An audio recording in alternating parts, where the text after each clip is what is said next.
Dizem que a fé é luz, mas ninguém avisa que, às vezes, essa luz atrai o que vive nas sombras.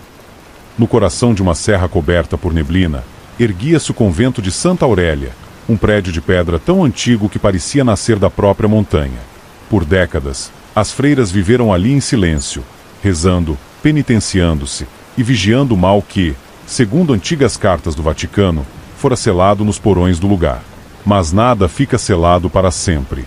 Em 1964, uma jovem noviça chamada Helena foi enviada até o convento, após o desaparecimento repentino de 3 religiosas. A missão era simples: cuidar de uma freira idosa que ainda vivia ali e investigar o que restava da congregação. O que ela encontrou, porém, foi algo que nem mesmo a fé podia explicar. Helena chegou ao convento no fim da tarde, após horas de viagem por uma estrada estreita, ladeada por pinheiros e pedras cobertas de musgo. O vento cortava o rosto, e a névoa parecia mais densa a cada metro. O motorista, um homem de rosto fechado, recusou-se a entrar. Depois do sino, ninguém entra, murmurou ele, antes de desaparecer com o carro. Diante dos portões enferrujados, Helena sentiu o peso do silêncio.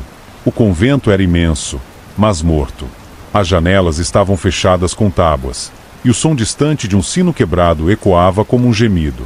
Ela bateu na porta principal. Nenhuma resposta. Só o som da madeira rangendo, até que uma voz fraca se ergueu do escuro. Entre, filha, já estava te esperando. Era a irmã Catarina, a freira idosa e cega. Usava um hábito gasto e segurava um rosário de ferro escurecido. Seu rosto, pálido e enrugado, parecia feito de cera. Enquanto caminhavam pelos corredores, Helena notava as pinturas nas paredes: santos sem olhos, anjos com rostos cobertos por véus.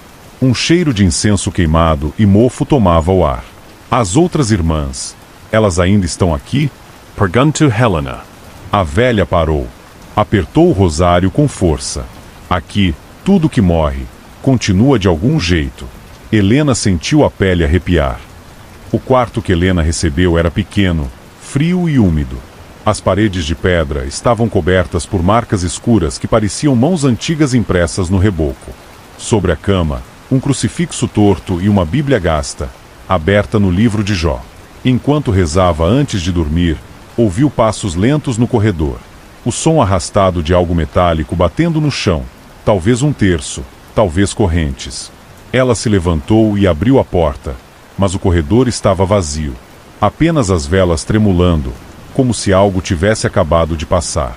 Durante a madrugada, Helena acordou com um sussurro vindo das paredes. Eram vozes femininas, rezando em latim, mas a oração era distorcida, quase como se fosse dita ao contrário. Ela encostou o ouvido na parede e sentiu um frio profundo, um murmúrio que dizia seu nome. Assustada, correu até a capela principal. As imagens dos santos estavam cobertas por lençóis, e apenas uma vela permanecia acesa diante do altar. No chão, pegadas de pés descalços marcavam o pó, frescas, pequenas, como se tivessem acabado de ser feitas.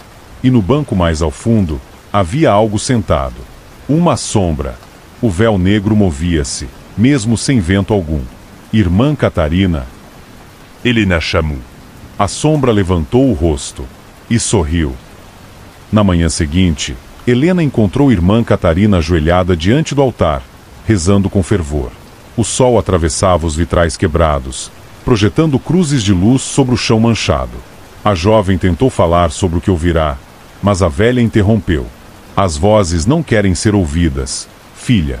Elas querem ser lembradas. Helena notou que as mãos da freira estavam cobertas por cicatrizes antigas, queimaduras em forma de símbolos. Quando perguntou sobre aquilo, Catarina apenas murmurou: é o preço da guarda. Mais tarde, enquanto explorava o convento, Helena encontrou uma porta trancada no fundo do corredor norte. Havia símbolos gravados na madeira e vestígios de cera derretida, como se alguém selasse algo ali dentro. A fechadura parecia recente, o metal ainda brilhava. Determinada a entender o que estava acontecendo, Helena voltou à biblioteca. Entre livros de orações e registros de batismo, achou um diário antigo. As páginas eram de 1923, escritas por uma freira chamada Irmã Lucila. As vozes começaram após a chegada da nova penitente. Dizem que ela fora condenada por profanar o corpo de Cristo. O Vaticano ordenou que fosse enclausurada, para que pagasse seus pecados, mas algo veio com ela. O diário terminava abruptamente, com palavras riscadas e manchas escuras que pareciam sangue seco. Naquela noite, Helena ouviu novamente o sino quebrado, mas dessa vez, ele soava lá de dentro. Quando a meia-noite chegou, Helena aproximou-se da porta trancada. O ar ao redor estava gelado, carregado de um odor de incenso queimado e carne envelhecida. Cada respiração parecia pesar como chumbo em seus pulmões. Com mãos trêmulas, ela tocou os símbolos gravados na madeira. A fechadura cedeu inesperadamente, soltando um rangido que ecoou pelos corredores. A porta se abriu lentamente, revelando uma escadaria que descia para as profundezas do convento.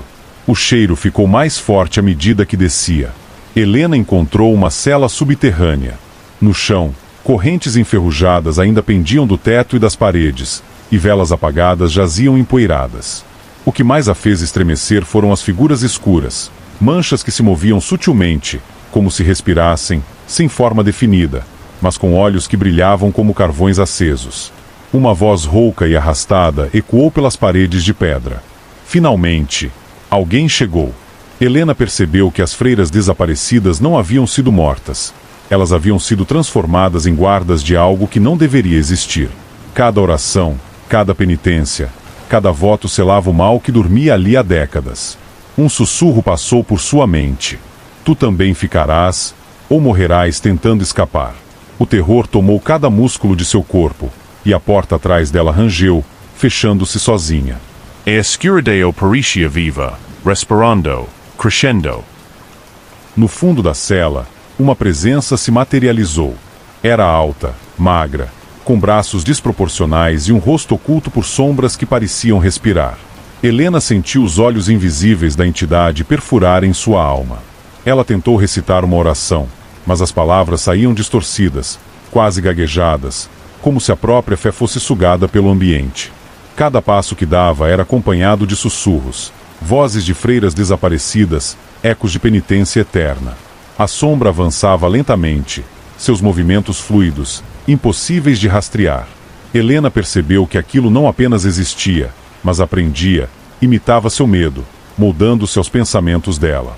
Você quer escapar, mas não pertence mais ao mundo dos vivos, sussurrou a presença, com a voz de todas as freiras ao mesmo tempo. Helena Tropcu, tentando recuar. A porta da cela batia incessantemente, tentando se abrir, mas a força que selava o local era mais poderosa que qualquer braço humano. A jovem noviça caiu de joelhos, chorando, rezando, tentando se convencer de que ainda havia uma saída. Quando a luz de uma vela oscilou, Helena viu os rostos das freiras presas, não mais humanas, contorcendo-se em agonia, olhando para ela como se pedissem ajuda. A entidade absorveu o olhar de cada uma delas, e Helena sentiu sua própria identidade sendo arrastada para dentro da escuridão. Ela nunca mais seria a mesma. Quando o sino quebrado tocou meia-noite, Helena percebeu que não havia mais saída. A entidade tomou forma completa diante dela, não um corpo humano, mas uma massa de sombras entrelaçadas com braços e rostos, todos os das freiras desaparecidas, todas unidas pelo mesmo grito silencioso. A jovem noviça tentou correr, mas seus pés pareciam afundar em chão que não existia, e as paredes do convento se fechavam em torno dela. Cada oração se transformava em assobios distorcidos, cada palavra de fé ecoava como um grito demoníaco. No instante final, Helena sentiu algo arrancando sua própria essência, e percebeu que agora ela fazia parte do que guardava o convento. O corredor vazio, iluminado apenas por velas trêmulas, estava silencioso novamente. Nenhum sinal de luta, nenhum corpo no chão, apenas a sensação de que algo novo havia se estabelecido ali. O Vaticano nunca mais enviou noviços àquele convento. Os moradores próximos diziam ouvir, nas noites de vento forte, uma voz feminina pedindo ajuda em latim, mas, quando alguém chegava para investigar, o silêncio retornava, pesado e absoluto. Helena não morreu de forma convencional. Ela se tornou parte da penitência eterna, uma presença invisível e lembrada apenas pelo horror que deixou para trás. E no convento de Santa Aurélia, a escuridão continua aprendendo, observando e esperando a próxima alma cruzar seus portões.